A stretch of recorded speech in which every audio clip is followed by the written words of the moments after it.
Bonsoir, bienvenue à tous dans le journal de la CAN. Les deux premiers huitièmes de finale de cette Coupe d'Afrique des Nations. Top départ de la phase à élimination directe ce samedi. Il y a eu des surprises, des buts magnifiques et du suspense. Pour en parler, avec moi Hervé Kouammo et Xavier Barret. Bonsoir messieurs, merci d'être avec Jules. nous. Bonsoir. On va commencer tout de suite par le premier match du jour. Les Lions de la Teranga sénégalais, l'une des équipes favorites de cette édition qui se sont fait un peu peur, surprise d'entrée par un but exceptionnel d'Amir Abdallah, l'ailier droit soudanais, un but à la Robben, un splendide enroulé depuis le coin de la surface de réparation en pleine lucarne.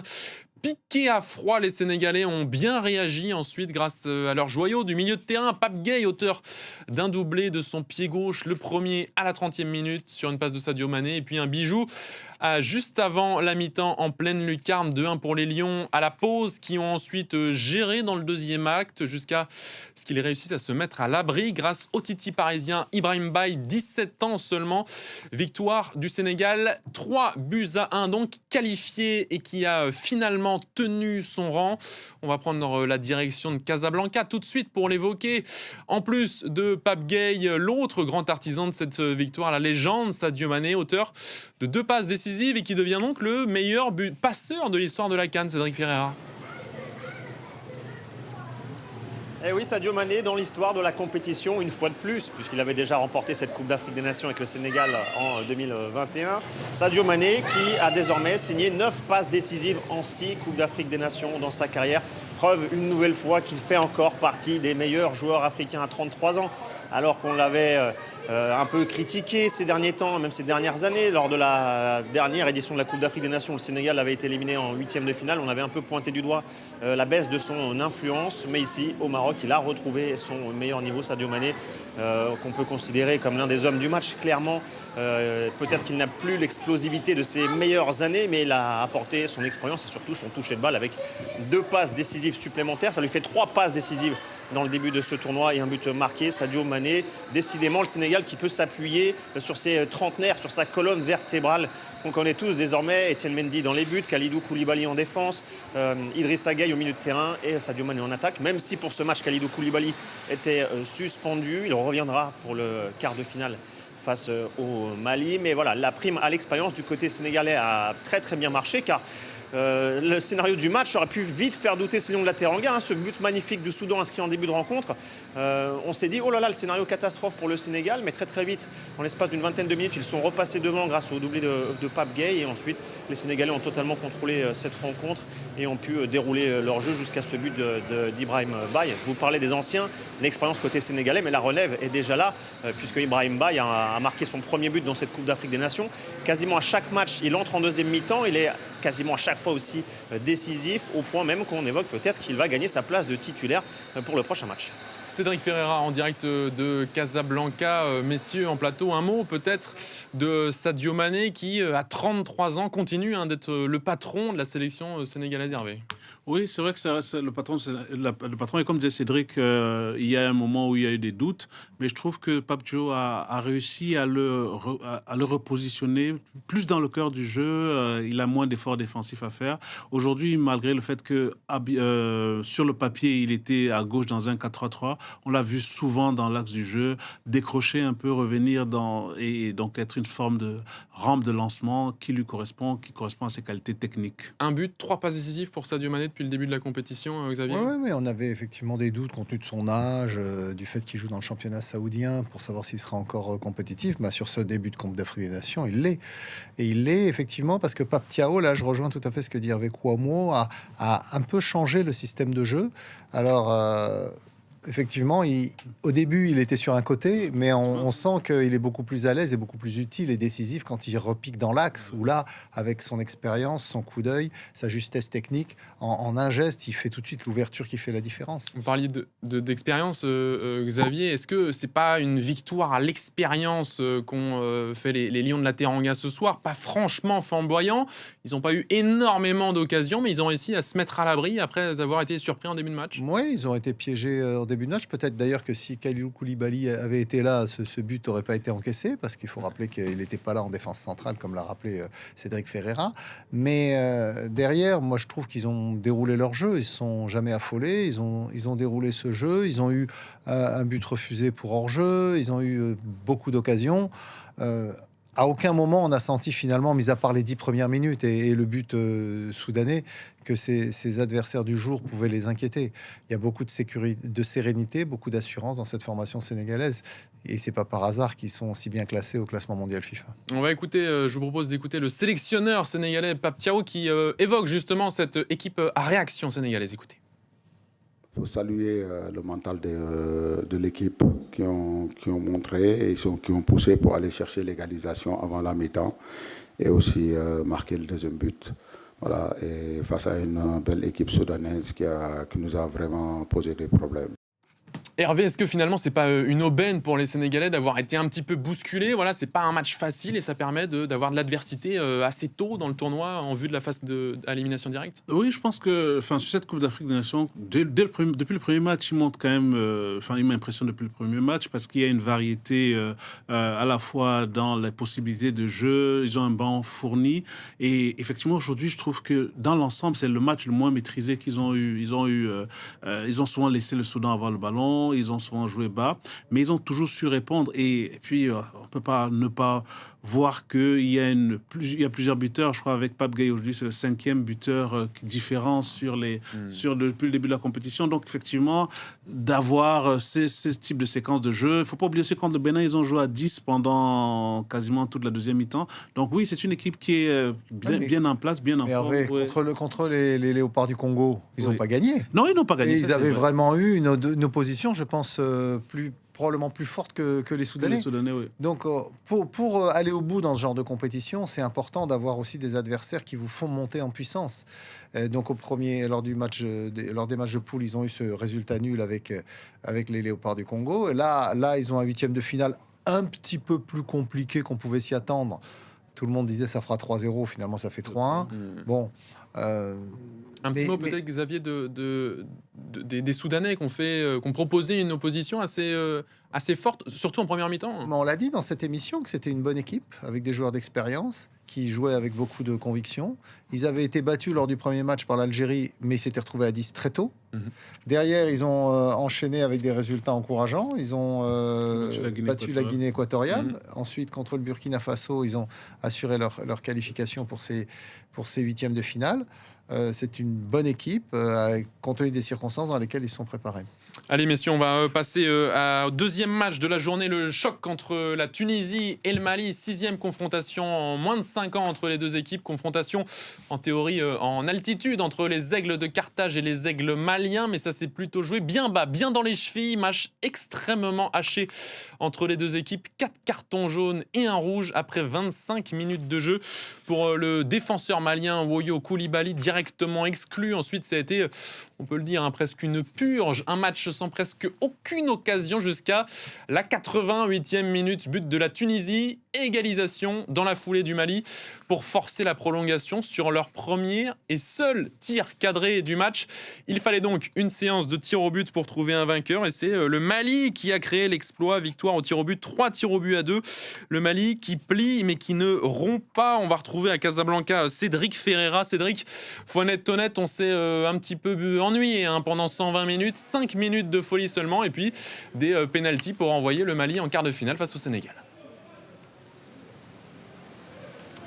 Je pense qu'on était mieux devant la télévision à regarder cette rencontre si ennuyeuse que d'être dans le stade, dans le froid et la pluie de Casablanca. Mais est-ce finalement si étonnant entre deux équipes globalement décevantes après cette phase de groupe? Le Mali qui s'est qualifié après 3 résultats nuls, 2 fois un partout, 0-0 contre les Comores, encore une fois un partout contre la Tunisie. Et les Tunisiens qui, eux, avaient bien démarré avec une victoire contre l'Ouganda et qui, petit à petit, ont été de plus en plus décevants. Ils ont pris l'eau face au Nigeria.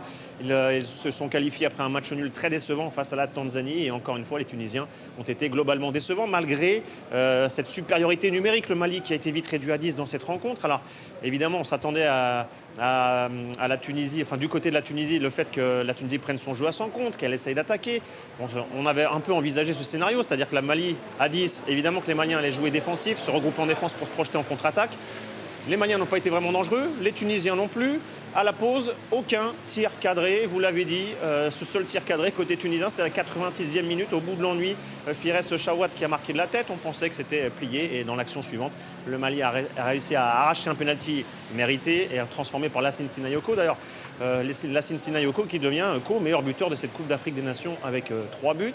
Le Mali s'est donc qualifié après cette nuit interminable ici à Casablanca. Les Maliens qui vont maintenant défier les Sénégalais. Mais vous allez sans doute en parler en plateau. Il faudra montrer beaucoup plus du côté du Mali pour espérer aller loin dans cette compétition. Le sélectionneur belge Tom Saintfiet était un peu critiqué pour les ternes prestations des Maliens. Il y a la qualification. Le Mali qui fait aussi bien que la dernière édition, c'est-à-dire une présence en quart de finale. En revanche, pour la prestation, il faudra faire mieux. Merci Cédric Ferreira en direct de Casablanca donc pour ce match entre le Mali et la Tunisie. On va évoquer évidemment la qualification du Mali, mais on va peut-être parler d'abord des Tunisiens. C'était un match, Xavier, interdit de perdre ce match-là. Les Tunisiens, ils n'ont pas le droit de le perdre ce match. Ils se retrouvent effectivement à 11 contre 10 en première période avec donc cette supériorité numérique qui normalement doit les aider à faire la différence et ils n'y arrivent pas.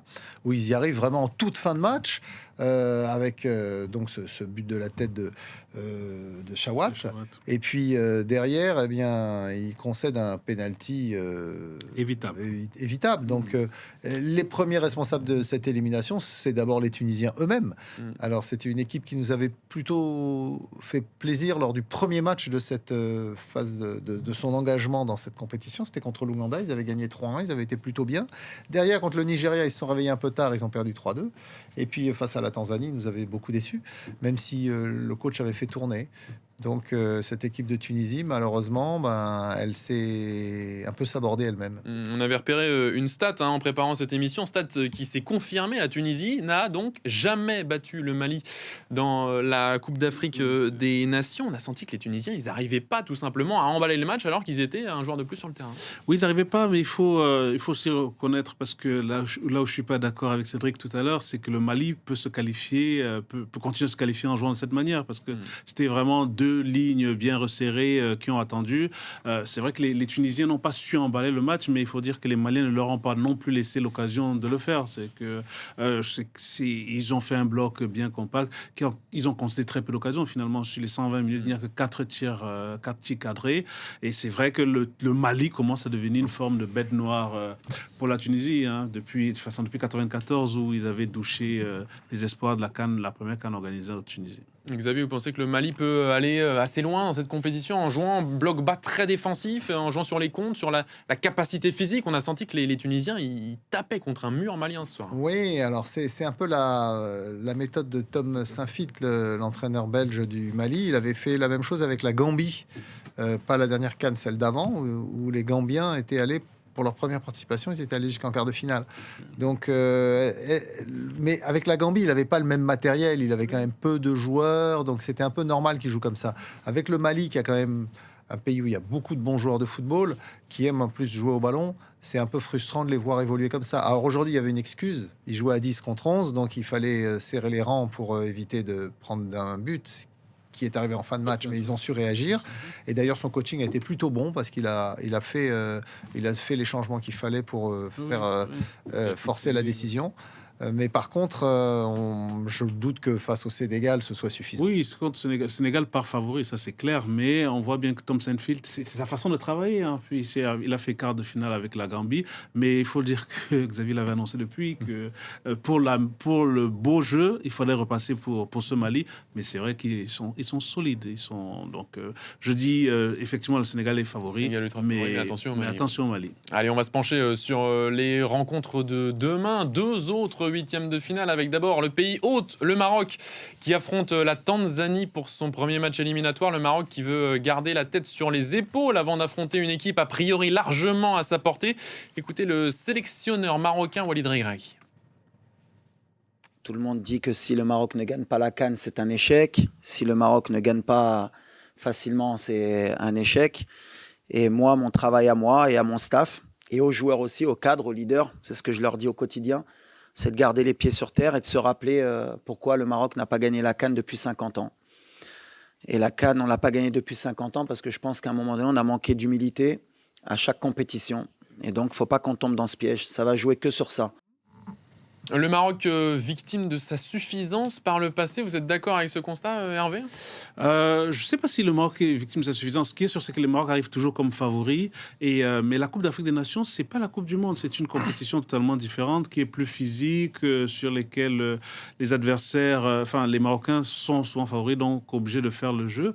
Mais c'est vrai que pour parler de cette ambiance au Maroc, où j'ai remarqué qu'après le match nul, dans les villes, dans les rues marocaines, c'était tout de suite, ça va, ils savent pas jouer, c'est mort. Et le 3-0 au moins ils menaient 3-0 lors du dernier match, c'était reparti, ils vont gagner. Donc, en fait, effectivement, il y a une attente très importante. Je sais pas si c'est... Je pense surtout que les Marocains, les supporters marocains semblent oublier que le football africain est d'un très haut niveau.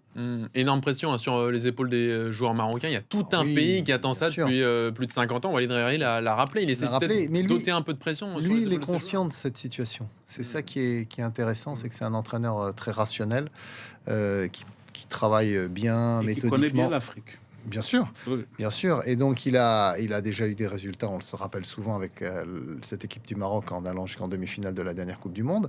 Lors de la dernière CAN, en Côte d'Ivoire, ils se sont fait piéger en huitième de finale. Donc, tout ça, ça a servi de leçon. Et là, aujourd'hui, ils sont chez eux avec cette mission précise, remporter cette Coupe d'Afrique des Nations.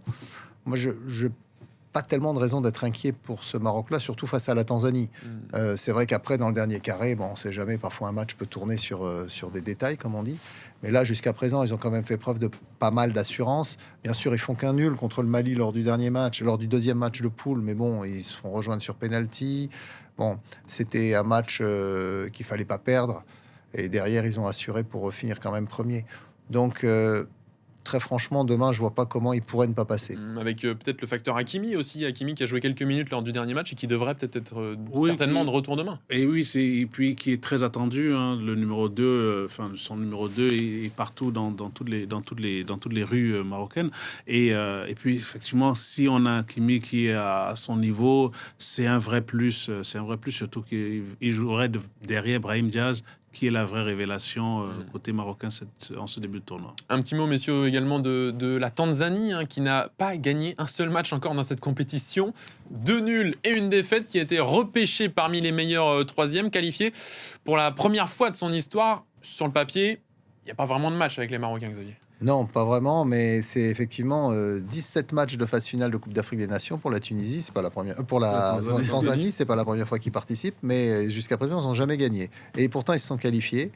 Alors, d'autres pays, notamment le Bénin en 2019, avaient réussi à accéder au quart de finale en faisant que des matchs nuls et une séance de tir au but en huitième de finale. Je pense que la belle aventure risque de s'arrêter demain, mais il faut quand même rappeler une chose, c'est que la Tanzanie prépare aussi la prochaine Coupe d'Afrique des Nations qu'ils vont co-organiser.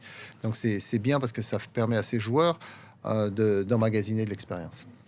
Et puis c'est bien pour la Tanzanie qui a un vrai championnat en Afrique qui se déroule, qui a des vraies équipes et qui a des équipes qui jouent régulièrement le haut de niveau, les hauts de panier des compétitions de clubs africains. Et le vainqueur de ce match Maroc-Tanzanie retrouvera en quart de finale le gagnant d'un des plus gros chocs de ces huitièmes, Afrique du Sud-Cameroun. 2 équipes qui ont montré de belles choses dans les phases de groupe et 2 équipes que connaît très bien un homme, Hugo Broos, le sélectionneur de l'Afrique du Sud, qui a remporté la CAN avec le Cameroun en 2017. Forcément, un match très particulier pour lui. Écoutez-le. Quand vous gagnez la CAN avec un pays, il y a toujours une place pour ce pays dans votre cœur pour le restant de vos jours. Et c'est le cas pour le Cameroun avec moi. Ce sera toujours le cas, mais demain, je ne leur ferai aucun cadeau. Nous devons remporter ce match. Je suis le coach de l'Afrique du Sud. C'est un match spécial pour moi, évidemment. Mais on ne leur fera pas de cadeau. On doit gagner. Voilà, pas de cadeau pour les Camerounais demain. Retrouvailles donc de Hugo Broos avec son ancienne sélection. Ça va forcément être un peu particulier pour lui, Xavier. Oui, alors, bien sûr, mais ça remonte quand même un petit peu maintenant, puisque c'était en 2017 que le Cameroun a gagné cette Coupe d'Afrique des Nations sous la direction d'Hugo Broos. Donc ça fait quand même 8 ans, presque 9 maintenant. Donc c'est-à-dire que c'est toujours un il y a de l'émotion toujours dans ces retrouvailles. Mais bon, là, comme il l'a dit dans sa conférence de presse, il est concentré sur son objectif. Puis surtout, il a déjà fait une Coupe d'Afrique des Nations avec les Bafana Bafana. C'était il y a 2 ans en Côte d'Ivoire. Ils avaient fait de très bons résultats. Donc il a, je serais tenté de dire, beaucoup plus de pression de la part des Sud-Africains, de la presse sud-africaine, du public sud-africain, que de cette perspective de retrouvailles. 2 victoires pour les 2 équipes en phase de groupe. Hervé, les Lions indomptables, toujours invaincus, eux. C'est difficile de dégager un réel favori dans cette confrontation. Oui, difficile de dégager un favori parce que, pour moi, le match pour les Camerounais est plus difficile contre l'Afrique du Sud que le match probable qu'ils auraient s'ils se qualifiaient contre le Maroc en quart de finale. Pour une raison simple, c'est que cette équipe a des qualités une grosse qualité physique, de solidarité, d'abnégation. Mais je pense que l'Afrique du Sud va laisser le ballon. Et donc, on risque d'avoir un match très tactique, très difficile à lire. Et je pense qu'effectivement, ce sera un match difficile. Je pense que le Cameroun, a priori, part avec un petit avantage, mais très léger, parce que l'Afrique du Sud a de belles choses, même si c'est ils marrant, ont moi je vois creux. Complètement différent le profil du match. Parce que les Bafana Bafana ont plutôt l'habitude de prendre le jeu à leur compte, justement. Ouais. Ils ont cette ossature de clubs des Mamelodi Sundowns et des Orlando Pirates, qui sont des clubs dominants dans le championnat sud-africain, qui donc ont l'habitude de prendre le jeu à leur compte. Hugo Broos, il n'a pas réinventé la poudre, il a simplement associé les meilleurs joueurs du championnat sud-africain, plus 1 ou 2 joueurs qui sont expatriés, comme Lyle Foster, l'avancante qui joue en première ligue à Burnley. Mais c'est une équipe, oui, qui n'a pas peur de prendre le jeu à son compte et d'assumer son statut. Le Cameroun, en revanche, je trouve c'est une vraie révélation au niveau tactique en plus. David Pagou a réussi quelque chose d'incroyable. La façon dont il joue, notamment derrière, pour récupérer les ballons, les relancer, avec ce garçon là que je connaissais pas trop, la Samuel Koto, qui est le pivot de la défense. Une défense à 3 avec 2 latéraux qui bougent beaucoup. Puis ça va très très vite vers l'avant. En fait, le jeu des Sud-Africains, le jeu qu'on connaît des Sud-Africains, est peut-être le jeu idéal pour laisser les attaquants camerounais s'exprimer. Donc, les Bafana Bafana peuvent se faire piéger. Et puis d'autant, l'Afrique du Sud n'a jamais perdu en match officiel contre le Cameroun. L'Afrique du Sud, 3e de la dernière CAN, vous le disiez, très bon résultat. Qualifié aussi pour la prochaine Coupe du Monde, contrairement au Cameroun. Ça va forcément compter, ça, dans le match de demain, peut-être dans les têtes aussi. Mais disons que le match, pour la CAN pour le Cameroun est une occasion de redorer le blason. C'est la première fois depuis très longtemps qu'on parle de foot, qu'on ne parle pas de tous les problèmes qu'il y a autour.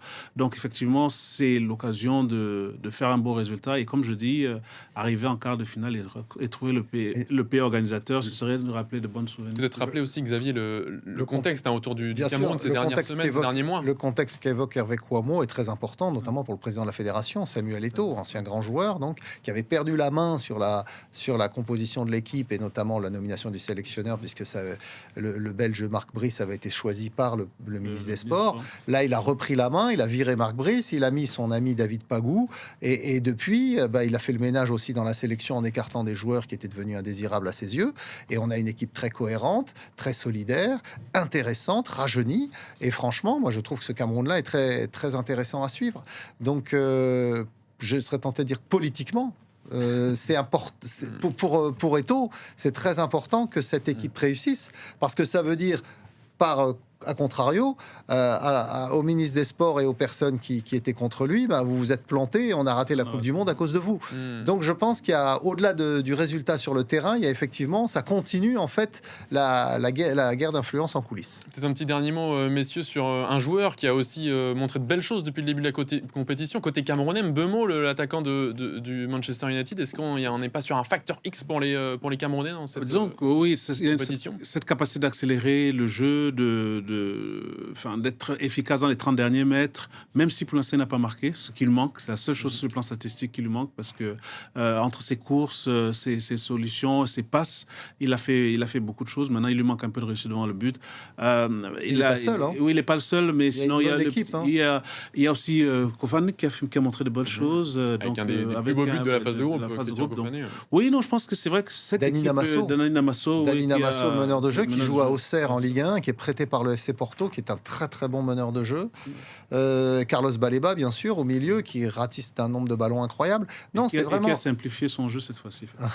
C'est vraiment une très beau collectif, ces Lions du indomptable. Eh bien, on verra ça demain ensemble. Merci beaucoup d'avoir été avec nous ce soir. On se retrouve donc demain, même endroit, peut-être à la même heure pour débriefer les prochaines rencontres. Je le rappelle, Maroc, Tanzanie et Afrique du Sud, Cameroun. On compte sur vous d'ici là. L'information continue sur France 24.